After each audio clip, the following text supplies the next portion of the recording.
মাধ্যমিকের একটা huge number আমাদের রয়েছে এমসিকিউতে।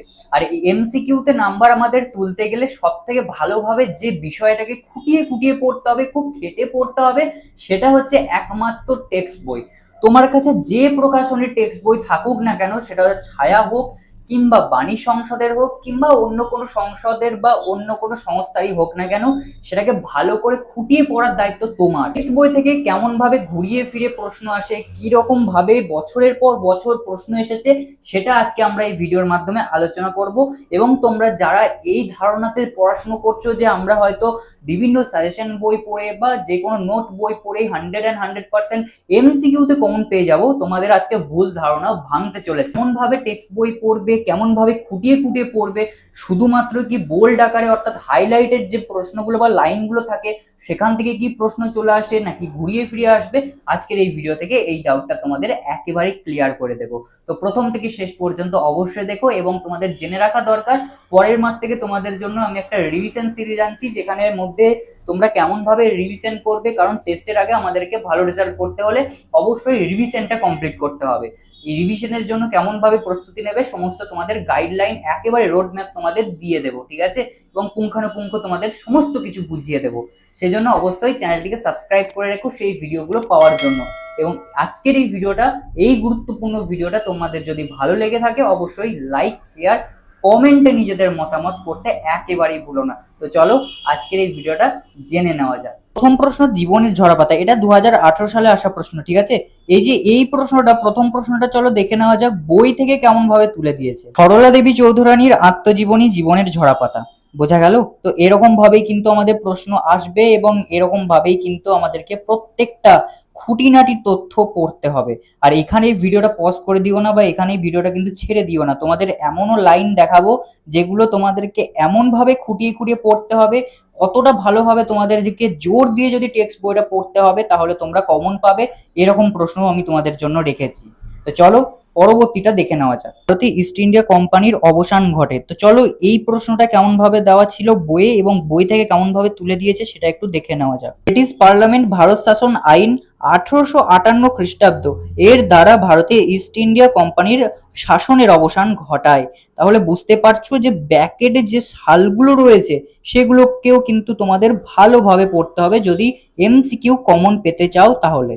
1857 খ্রিস্টাব্দে বিদ্রোহকে ভারতে প্রথম স্বাধীনতার যুদ্ধ বলেছেন। এই প্রশ্নটা দেখে নেওয়া যাক কেমন ভাবে দেওয়া রয়েছে। বিপ্লবী বিনায়ক দামোদর সাভারকর সহ কেউ কেউ 1857 খ্রিস্টাব্দে বিদ্রোহকে ভারতে প্রথম স্বাধীনতা যুদ্ধ বলে অভিহিত করেছেন। তাহলে তোমরা উত্তর পেয়ে গেলে। এইরকমও প্রশ্ন তোমাদের রয়েছে যেগুলো একেবারে বোল্ড আকার দেওয়া রয়েছে, কোনো কারোর উক্তি বা ঐতিহাসিক উক্তি থেকেও কিন্তু প্রশ্ন তোমাদের এসেছে। দর্পণ নাটকের ইংরাজি অনুবাদের প্রকাশক, এই প্রশ্নটা চলো দেখে নি কেমন ভাবে দেওয়া আছে। এই অনুবাদটি খ্রিস্টান পাদ্রী রেভারেন্ড জেমস লং এর নামে প্রকাশিত হয়। তাহলে দেখো এখান থেকেও কিন্তু বোল্ড আকারের যে সমস্ত লাইন সেগুলো তোমাদেরকে ভালো করে পড়তে হবে এবং এখান থেকেও তোমাদেরকে কিন্তু প্রশ্ন আসার সম্ভাবনা থাকে। তো এরকম ভাবে কিন্তু প্রশ্ন তোমাদের বিগত বছরে প্রশ্নগুলোতেও এসেছে। যেটা দেখছো সেটা হচ্ছে 2019 সালে আসা প্রশ্ন। কলকাতা মেডিকেল কলেজের প্রথম অধ্যক্ষ কে ছিলেন? এই প্রশ্নটা চলো জেনে নি কেমন ভাবে টেক্সট বই থেকে দেওয়া হয়েছে। কলকাতা মেডিকেল কলেজ নামে পরিচিত এর প্রথম অধ্যক্ষ হন মনফোর্ড ব্রামলি। তো এখান থেকেও কিন্তু তোমাদের এরকম ভাবে খুঁটিয়ে খুঁটিয়ে প্রশ্ন দেবে আর এরকম ভাবে কিন্তু বিগত সালগুলোতেও প্রশ্ন এসেছে। 2019 সালে আসা প্রশ্নটা হচ্ছে কলকাতা বিশ্ববিদ্যালয়ে বিএ পরীক্ষা অনুষ্ঠিত হয় কবে? এই প্রশ্নটা চলো একটু জেনে নি কেমন ভাবে টেক্সট বই থেকে তুলে দেওয়া হয়েছে। কলকাতা বিশ্ববিদ্যালয় থেকে 1858 খ্রিস্টাব্দে যদুনাথ বোস এবং বঙ্কিমচন্দ্র চট্টোপাধ্যায় প্রথম স্নাতক হন। এখান থেকে কিন্তু তোমাদেরকে বুঝে নিতে হবে যে প্রথম স্নাতক হন যখনই বলেছে তখন কলকাতা বিশ্ববিদ্যালয়ে প্রথম বিএ পরীক্ষা অনুষ্ঠিত হয়েছিল 1858 খ্রিস্টাব্দে। 19 সালে আসা প্রশ্ন, গগনেন্দ্রনাথ ঠাকুর ছিলেন। তো চলো দেখে নি এই প্রশ্নটা কেমন ভাবে বইয়ে দেওয়া রয়েছে। প্রথমেই বলেছিলাম যে কয়েকটা প্রশ্ন তোমাদের খাটাবে, আবার কয়েকটা প্রশ্ন তোমাদের একেবারে হাতের মুঠোয় এনে দেবে, ঠিক আছে? তো দেখো এখান থেকে আমরা হেডিং এর সাহায্যে বা পয়েন্টের সাহায্যেই পারছো যে গগনেন্দ্রনাথ ঠাকুর ব্যঙ্গচিত্রের ঔপনিবেশিক সামাজিক সমালোচনা। এখান থেকে তোমরা বুঝতে পারছো যে গগনেন্দ্রনাথ ঠাকুর ছিলেন একজন ব্যঙ্গচিত্র শিল্পী। বা এখানেও যদি তোমাদের ডাউট থেকে থাকে তাহলে একটু নিচে চলে এসো, এখানেও দেখতে পাবে যে গগনেন্দ্রনাথ ঠাকুরের বা গগনেন্দ্রনাথের ব্যঙ্গচিত্রগুলি প্রধান বিষয়বস্তু। এখান থেকেও তোমরা কিন্তু ধারণা রাখতেই পারো বা বুঝতেই পারো যে ব্যঙ্গচিত্র শিল্পী ছিলেন গগনেন্দ্রনাথ ঠাকুর। রামচন্দ্র কৃষক আন্দোলনের নেতৃত্ব দিয়েছিলেন। এই প্রশ্নটা চলো একটু দেখে নি কেমন ভাবে বই থেকে ঘুরিয়ে ফিরিয়ে দিয়েছে। আমি বলেছিলাম যে কিছু প্রশ্ন তোমাদের খাটাবে। এখানে দেখো যুক্তপ্রদেশে কিষাণ সভা গড়ে ওঠে। এই সভার অনেক সদস্যই কংগ্রেসের অধিবেশনে উপস্থিত থাকতেন। এই সভায় কৃষকদের নিয়ে শক্তিশালী আন্দোলন গড়ে তোলে। এর প্রধান নেতা ছিলেন বাবা রামচন্দ্র। তো এখান থেকে তোমরা বুঝতে পারছো যে যুক্তপ্রদেশের কিষাণ সভা গড়ে উঠেছিল, সেখানকার একজন প্রধান নেতা ছিলেন বাবা রামচন্দ্র। তো এখান থেকে তোমরা বুঝতে পারছো যে বাবা রামচন্দ্র যেখানে কৃষক বিদ্রোহের নেতৃত্ব দিয়েছিল সেটা হচ্ছে যুক্তপ্রদেশ। অর্থাৎ যুক্তপ্রদেশ মানেই কিন্তু উত্তরপ্রদেশ, যেটা আমরা এখন ইউপি বলি, সেটাই কিন্তু আগে যুক্তপ্রদেশ বলে অভিহিত ছিল বা যুক্তপ্রদেশ বলে ডাকা হতো। ঠিক আছে, তো এরকম ভাবে ঘুরিয়ে ফিরিয়ে কিন্তু প্রশ্ন দেবে তোমাদেরকে, এরকম ভাবে খেটে বইটাকে ভালো করে খুঁটিয়ে খুঁটিয়ে পড়তে হবে। এবার তোমরা বলো যে যদি টেক্সট বইটা খুঁটিয়ে খুঁটিয়ে না পড়া যায়, যদি টেক্সট বইয়ের লাইনগুলোকে খুঁটিয়ে খুঁটিয়ে না পড়া যায়, তাহলে কি ভালো রেজাল্ট করা সম্ভব?